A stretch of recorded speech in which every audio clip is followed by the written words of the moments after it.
Hello everyone, I've got a reverse canvas bird art technique for you today. I did this one in the fall, something similar, but first we're just taking an 8x10 canvas and we are going to first start by removing the staples out of the back. So I have this really nice convenient tool that I got from Dollar Tree and I use it quite often, and I'm just using this to make the staples loose, and then I'm going to come back with a wire cutter and pull them out. So you can use a wire cutter or pliers just to pull the staples out from the back.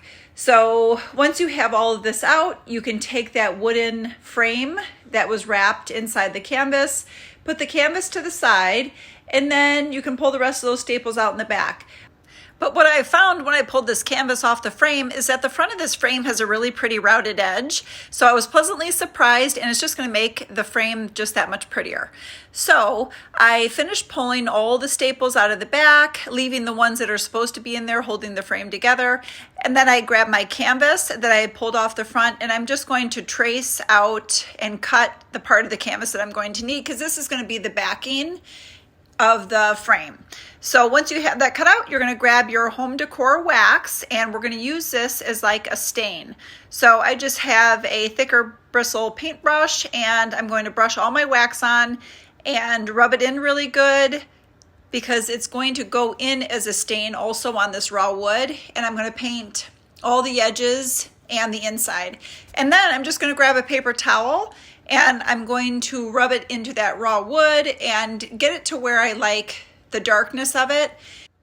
And then I'm going to grab my distressed ink. They're little square inks, and I just love them. They come in so handy. And I'm just going to rub the edges with a black distressed ink just to give that brown a little bit more character and a little bit more depth.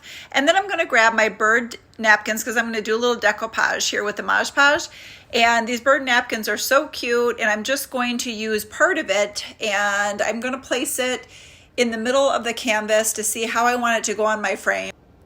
And then I'm going to turn them both over and just measure it out so I know where I want my birds to be, and then just trace it out and cut around it. So I am just going to cut the section that I need, and then I'm going to save the rest of the napkin. I've got a pack of them, but there are other birds on the scraps, and so I know I could just use them somewhere else, so I'm going to save them. And then I'm going to take the napkin, and it's got 2 layers, so I'm just going to rip off the first layer and use that, and then I'm going to take the front of the canvas and put a layer of Mod Podge on it, and then I'm going to take that front layer and center it and lay it very gently across the top of that canvas. And then I'm going to come back with a generous coat of Mod Podge in my paintbrush and very carefully put another layer on the top of the napkin. You could let the first coat dry, but I was just careful, and I used my fingers and the paintbrush just to smooth it all out, and then you're going to let it dry.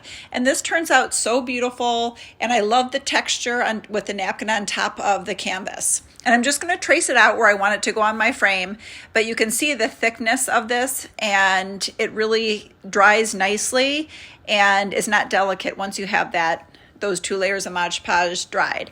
So I'm just going to cut off the excess of the rest of the canvas that I had so I can center this in the frame nicely, and get your glue gun hot and ready. I'm just going to glue the back of the frame and turn the bird paper upside down so you can see it from the front, and just stick it onto the glue and make sure it's pressed down all really well. As you know, with the glue gun, you have to work kind of quick, and then you're going to turn it over and it should be good to go. And so now I decided that I want to add a little bit of wording to this. So I found a cute saying, and I just printed it out on some paper and used a pretty writing, and this will be available if you want to use this same saying. It'll be available on my website. Once I have the blog post posted, you can get it off of there. And then instead of cutting around the edge, I wanted to give it kind of a ripped vintagey look, which just basically gave it a little bit more character. So I'm going to place this in the corner so I'm not really covering up anything, and I thought it looked nice, and I just, like I said, wanted a cute little spring saying for this.